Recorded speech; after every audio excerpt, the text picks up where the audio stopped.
امام اہل سنت نے فتاوی رضویہ میں لکھا کہ غوث پاک کہتے ہیں کہ انسانوں کے بھی پیر ہیں، ان سب کے پیروں کے پیر کا نام عبد القادر جیلانی ہے، جناتوں کے بھی پیر ہیں، ان سب کے پیروں کے پیر کا نام عبد القادر جیلانی ہے، اور فرشتوں کے بھی پیر ہیں، ان سب کے پیروں کے پیر کا نام عبد القادر جیلانی ہے۔ یہ میرے مرشد کی شان ہے، غوث پاک کی شان یہ ہے، پیروں کے پیر ہے۔ تو کہا کہ اس کے ایک ایک بال سے نور نکل رہا ہے، میں نور دیکھ رہا ہوں۔ اب وہ نور قادریت کا ان آنکھوں سے نہیں دکھتا، جب دل کی آنکھیں روشن ہوتی ہے تب نظر آتا ہے۔ کہا اس کا ایک ایک بال منور ہے۔ لوگ کہتے ہیں نبی کا پورا خاندان نور کیسے؟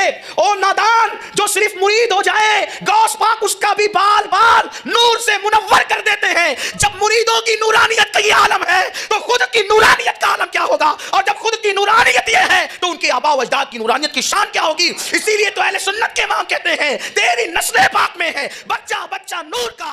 پھر میں یہ کیوں نہ کہوں کہ صحابہ کرام جیسا، اہل البیت جیسا ہے ہی کوئی نہیں، تیرے بابے شاہی کوئی نہیں، جھوٹ مار رہے ہو، تسی کوڑ مار دے پہ ہو۔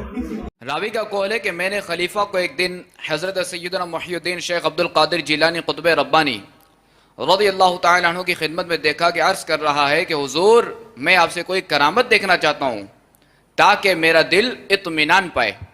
آپ رضی اللہ تعالی عنہ نے فرمایا تم کیا چاہتے ہو؟ اس نے کہا میں غیب سے سیب چاہتا ہوں، اور پورے عراق میں اس وقت سیب نہیں ہوتے تھے۔ تو آپ رحمت اللہ تعالی علیہ نے ہوا میں ہاتھ بڑھایا تو 2 سیب آپ رضی اللہ تعالی عنہ کے ہاتھ میں تھے۔ وہ میں نے پہلے بھی عرض کیا کہ اب یہ قیامت تک کوئی بزرگ اس قسم کا کارنامہ نہیں کر سکے گا۔ اس کی وجہ یہ ہے کہ اب میڈیا کا دور ہے، اب جیو نیوز کا دور ہے، اب ARY ایکسپریس، دنیا ٹی وی، BBC، CNN، اس کے سامنے پبلکلی آ کے یہ چیز پروف کرنی ہوگی۔ وہ تو ہر چیز ادھیڑ کے جو ہے وہ سائڈ پہ کر دیں گے، سارا چٹا بٹا کھول کے رکھ دیں گے۔ تو اس حوالے سے یہ سب کی سب چیزیں جھوٹ پہ چل رہی تھی، اس لیے اب آپ کو آج کل کوئی ایسے واقعات نہیں نظر آئیں گے، ورنہ دعویٰ تو ہے نا جی ہر وقت اللہ کے اولیاء سے۔ اب اولیاء بھی ان کے لیے اس قسم کے کرتب دکھانے والے لوگ رہ گئے جی، دنیا خالی نہیں ہوتی تو اونٹتے آمن اولیاء سامنے، ان تو ضرورت ہے زیادہ۔ اب تو لوگ قرآن و سنت پڑھ پڑھ کے ان کے بقول گمراہ ہو رہے ہیں، تو اس وقت تو زیادہ ضرورت ہے کہ یہ لوگ سامنے آئے اور کرتب کر کے لوگوں کو دکھائیں، لیکن یہ اب انشاءاللہ نہیں لائیں گے، اس قسم کا کوئی کام نہیں کر سکیں گے، کیونکہ ان کے اوپر بہت بڑا میڈیا کا چیک لگ چکا ہے الحمدللہ۔ شریعت کے احکام بیان کروں گا، وہ کرتے فرماتے اب طریقت کے احکام بیان کروں گا، اس کے بعد فرماتے اب حقیقت بیان کروں گا۔ معرفت کی باتیں کرتے لوگوں پہ وجد ہو جاتا، ہو کر کے باہو ہو جاتے تھے۔ جنازے اٹھتے تھے آپ کی مجلس سے، یعنی لوگ تاب نہیں لاتے تھے، اسی کیفیت میں انتقال ہو جاتا تھا، جنازے اٹھا کرتے تھے۔ کوئی کریٹو ورک بھی کیتا جائے، کوئی پازیٹیو ورک بھی کیتا جائے، ساڑے ہی سے بندے اپنے ہی بندے مار دے رہے ہو۔ یوٹیوب پہ گستاخانہ ویڈیوز چڑھانے والے تو کوئی نہیں آپ نے نگاہ مار کے ختم کیا، ان کی ہارڈ ڈسک سے ڈیٹا تو آپ نے کوئی نہیں ڈیلیٹ کروایا۔ کس نبی کے ماننے والے ہو؟ پھر ہم صحیح کہتے ہیں نا کہ مرنے سے پہلے اے مسلمان کر لے اس پہ غور، کتابوں کا خدا اور ہے، بابوں کا خدا اور۔ بخاری علیہ رحمہ نقش بندیوں کے امام ہیں، آپ کابل میں تشریف لائے تو بادشاہ کے گھر میں کام کرنے والی ایک خاتون آپ سے روحانی نسبت قائم کر لیتی ہے، جو اس کی ہم منصب تھیں انہوں نے اس سے حسد کیا اور بادشاہ کے گھر کا زیور چوری کر کے اس پر الزام دھر دیا اور گواہیاں بھی دے دی۔ بادشاہ کو بڑا غصہ آیا، اس نے کوئی بات سنے بغیر کہا کہ اس کو لے جاؤ اور محل کی چھت سے اوپر گرا دو۔ خیر اس کو چھت پہ لے گئے، جب پھینکنے لگے تو اس کے دل میں خیال آیا، وہ کسی نے بتایا تھا کہ اوکھے ویلے بزرگ کام آتے ہیں، تو اس سے بڑھ کر اوکھا ویلا ہو کیا سکتا ہے؟ تو اس نے بخارے کی طرف منہ کر کے کہا شیئا للہ چو گدائے مستمند المدد خواہم ز شاہ نقش بند، اور اتنے میں جلاد نے پیچھے سے دھکا دے دیا۔ جب وہ نیچے گئی تو حضرت شاہ نقش بند بخاری نے پکڑ کے آرام سے زمین پہ رکھ دیا۔ تو حیرت زدہ ہوگی، حضرت آپ کب آئے تھے؟ کہا تو از چبارہ آمدی من از بخارا آمدم، تو چبارے سے چل پڑی تھی، میں بخارے سے چل پڑا۔ اور صحیح بخاری اور مسلم دونوں میں حدیث ہے، ہماری ماں سیدہ عائشہ سلام اللہ علیہا کہتی ہیں کہ نبی علیہ السلام نے کبھی بیعت کے لیے بھی کسی عورت کے ہاتھ کو نہیں چھوا، اور ان کے پیر مریدنیاں کیچ کرتے ہیں ان کے کہنے پہ۔ تو اب مجھے بتائیں یہ بزرگوں کی توہین یہ کروا رہے ہیں یا ہم کر رہے ہیں؟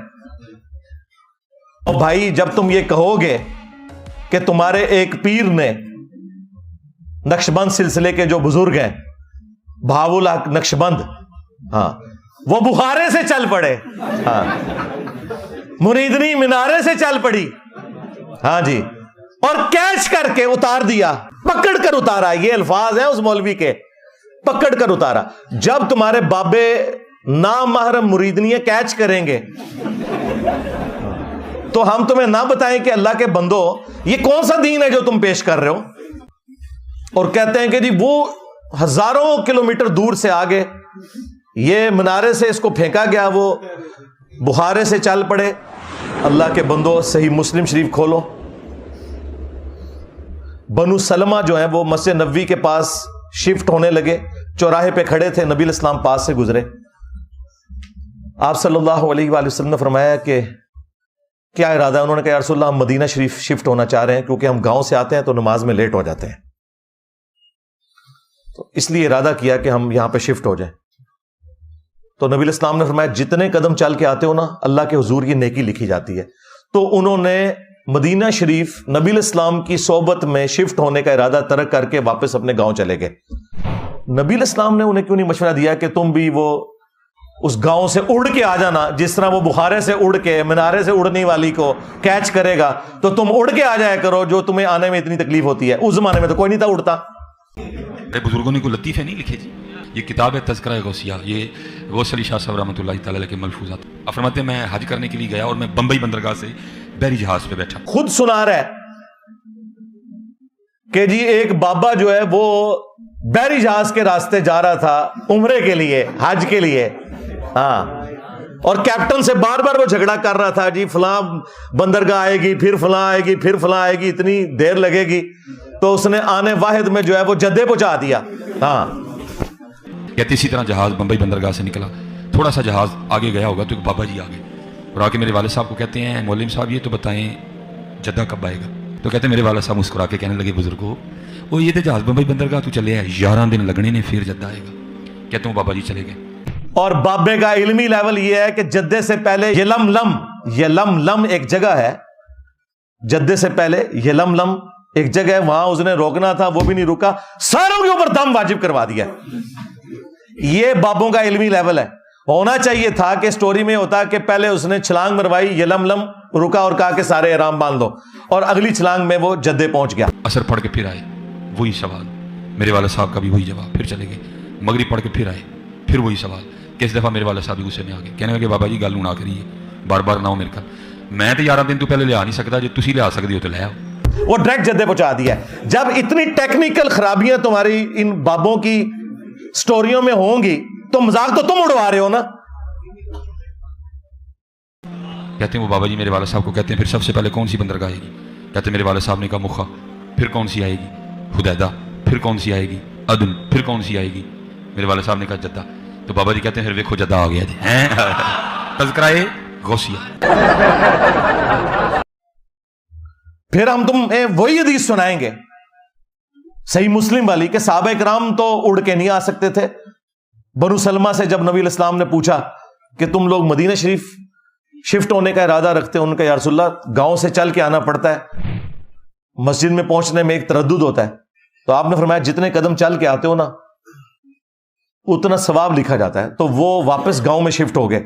صحابہ کرام تو اڑ کے نہیں پہنچ سکے، اور تمہارے بابے پورے بحری جہازوں کو جو ہے نا وہ اڑوا کے تو غائب کروا کے تو پہنچا دیتے ہیں.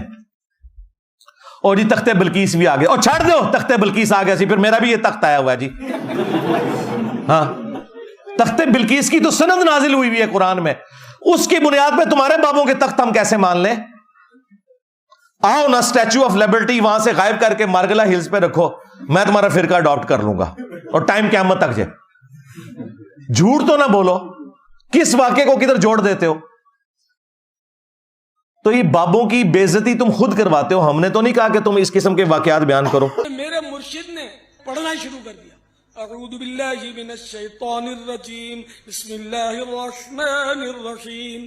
یہ پڑھنے کے بعد سورۃ الفاتحہ پوری پڑھ لی. اس کے بعد الف لام میم شروع کر دی، اور پوری سورہ بقرہ بھی سنا دی. یہاں تک کہ میرے مرشد پاک نے 5 سال کی عمر میں بغیر کسی ظاہری استاذ کے پاس پڑھے 18 پارے پڑھ کر سنا دیے، اور وہ بھی زبان. اس بزرگ نے عرض کی شہزادے اور بھی پڑھیے نا. فرمانے لگے بس مجھے اتنا ہی یاد ہے، میں 18 پارے کا حافظ ہوں، کیونکہ میری ماں کو بھی اتنا ہی یاد تھا. جب میں اپنی ماں کے پیٹ میں تھا اس وقت میری ماں جب پڑھا کرتی تھی تو میں نے سن کر یاد کر لیا تھا. اسی سے وہ انہوں نے کہانی نکال لی ہے نا کہ شیخ عبد القادر جیلانی جو پیدا ہوئے تھے 14 سپارے فصل، ایسے پاسبل نہیں ہے، بالکل جھوٹ ہے. یعنی صحابہ کرام تو صحابہ صفحہ بیچارے بیٹھ کے پورا دن حضور سے تعلیم حاصل کرتے تھے، تو انہوں نے تو قرآن یاد نہیں کیا، اور یہ کہتے ہیں کہ جناب پیدائشی حافظ سن. ماں نے بھیجا، بسم اللہ کریں، قرآن شریف پڑھیں. استاد صاحب نے کہا پڑھو بسم اللہ الرحمن الرحیم. حضرت نے 14 اور ایک روایت کے مطابق 18 پارے زبانی سنا دیے. وہ استاد کہنے لگا یہ بچہ پڑھنے آیا ہے یا پڑھانے آیا ہے؟ ہیں؟ ماں بھیج رہی ہے بسم اللہ کراؤ، اس کو 18 پارے یاد ہے. ادھر بچہ کہہ رہا تھا استاد جی پہلا پڑھا ہوا تو سن لو. پیغام بھیجا ماں کے پاس، یہ ماجرا کیا ہے؟ تم نے بھیجا ہے بسم اللہ کے لیے، اس کو 18 پارے یاد ہے. تو ماں کہتی ہے کوئی تعجب کی بات نہیں، مجھے 18 پارے یاد ہے، جب یہ پیٹ میں تھا میں پڑھتی تھی، اس نے سن کر وہیں یاد کر لی ہے. اور تمہارے جو باپا جانی ہے اس کے بھی مرشدی اطار ہے نا، وہ جب کرامت یہ بتائیں گے کہ ایک دعوت اسلامی کے مفتی صاحب کی قبر پہ ایک مدنی قافلہ جب گیا تو اندر سے قرات کی آواز سنائی دے رہی تھی. مفتی دعوت اسلامی کی بارگاہ میں تو انہوں نے وہ بتایا کہ ہم اس وقت مفتی دعوت اسلامی قدس سر السامی کے مزار پر حاضر ہیں، اور ہم دونوں نے بالکل ہوش و حواس میں اپنے کانوں سے سنا کہ اندر میں با جماعت نماز پڑھی جا رہی ہے. اور باپا جانی سے غلطی یہ ہو گئی کہ وہ کہتے ہیں جی زور کی نماز کا وقت تھا اور قبر سے آواز آ رہی تھی قرات کی. اندر میں نماز پڑھی جا رہی ہے، باقاعدہ قرات سنائی گئی ہم کو. ظہر کا وقت تھا، باقاعدہ وہ قرات سنائی دی گئی. ظہر کا وقت تھا، باقاعدہ وہ قرات سنائی دی گئی. ظہر کا وقت تھا، باقاعدہ وہ قرات سنائی دی گئی، اور سلام پھیرنے کے بعد اللہم انت السلاموں کی دعا بھی ہم نے سنی. اندازہ کرو ظہر میں تو قرات اونچی آواز سے ہوتی نہیں ہے، اور خود فقہ حنفی کا بھی مسئلہ ہے کہ اگر ظہر اثر میں کوئی اونچی قرات کرے گا تو سجدہ صاحب واجب ہو جائے گا. ساتھ ہی ہونا چاہیے تھا قرات کی آواز آ رہی تھی اور بعد میں کسی نے لقمہ باہر سے دیا تو انہوں نے اینڈ پہ سجدہ صاحب کر لیا. اور دیکھے وہ ریکارڈنگ کرنے والوں نے ریکارڈ کیا، اور کسی بیوقوف کا بھی دماغ نہیں اس طرف گیا، عقل مندوں کا تو جانا ہی نہیں تھا، بیوقوفوں کا چلا جاتا کہ اللہ کے بندو اس میں تو اس نے زور کے نماز کا نام لے لیا، ویسے جنرل بات کر دیتا تو یہ کہانی چل جاتی. اس سے پتہ چلا کہ یہ ٹیکنیکل جو خرابیاں بیچ میں چھوڑتے ہیں نا، اس کی وجہ سے ہمیں پتہ چل جاتا ہے یہ کہانیاں گھڑتے ہیں بیٹھ کے. اسی صاحب نے آ کر کے مجھ سے کہا تھا آپ غوث اعظم کیوں کہتے ہیں؟ اعظم اللہ ہوتا ہے سب سے اعظم. غوث کہیں ٹھیک ہے. سلفی صاحب تھے، ہم نے کہا کہ آپ کو سرکار عبد القادر جیلانی کو غوث اعظم کہنے پر اعتراض ہے، لیکن ایک چوڑا چمار ملک کا پرائم منسٹر بن جائے تو اسے وزیر اعظم کہہ دیتے ہیں، کوئی دقت نہیں آپ کو. وہاں اعظم کہتے ہیں آپ، اعظم کہنے میں آپ کو وہاں جھجک بھی نہیں آتی، اور غوث پاک کو اعظم کہنے میں آپ کو شرم آنے لگتی ہے. یہ اپنے اپنے نصیبے کی بات ہے. آپ کا اعظم کوئی اور ہے، ہمارا اعظم کوئی اور ہے. میں کسی بزرگ کی توہین نہیں کرتا، تم خود کرواتے ہو. جب تم یہ کہو گے کہ اوپر دیکھا تو سونا، نیچے دیکھا تو سونا، ہاں درخت، اس کے پتے، اس کے تنے، جڑیں بھی سونے کی ہو گئی. داتا حضور کشف المحجوب میں لکھتے ہیں یہ فکرے ان کی زبان سے تب ادا ہوئے جب اس درخت کے نیچے تھے جس کے اوپر میں چڑھا ہوا تھا. آپ فرماتے خدا کی عزت و عظمت کی قسم پورا درخت، اس کی ٹہنیاں، اس کا تنا، اس کی جڑیں بھی سونے کی ہو گئی سارا. سارا ہی سونے کا ہو گیا. اب وہ واقعہ اگر کشف المحجوب میں علی حجویری صاحب نے لکھ دیا ہے تو اللہ کے بندو، واللہ عالم انہوں نے لکھا نہیں لکھا، انہوں نے بھی لکھا، تب بھی اللہ کے بندو یہ پاسبل ہے؟ مجھے بتاؤ، اللہ سے ڈر جاؤ. اب وہ جو ہے نا وہ مٹی اٹھانے کے لیے نیچے ہوا، تو نیچے دیکھا تو زمین سونے کی. زمین سونے کی ہے. یہ کیا ہوا؟ دائیں دیکھا تو سونا، بائیں دیکھا تو سونا، آگے دیکھا تو سونا، پیچھے دیکھا تو سونا. اب بابا جی نے کام کیا تھا، کیوں نہیں مٹی دیا ٹیما پھڑان دیا، اور کہتا حضور کہاں سے پکڑاؤں، مٹی ہے ہی نہیں، جہاں تک نظر جاتی سونا ہی سونا ہے. جب یہ جھوٹ تم بولو گے تو پھر ہم تم سے نہیں پوچھیں گے کہ یار اب وہ بزرگ کدھر گئے ہیں. بابا جی ایک سوال ہے بابا جی، اگر آپ ہوا میں سونا نکال سکتے ہیں بابا جی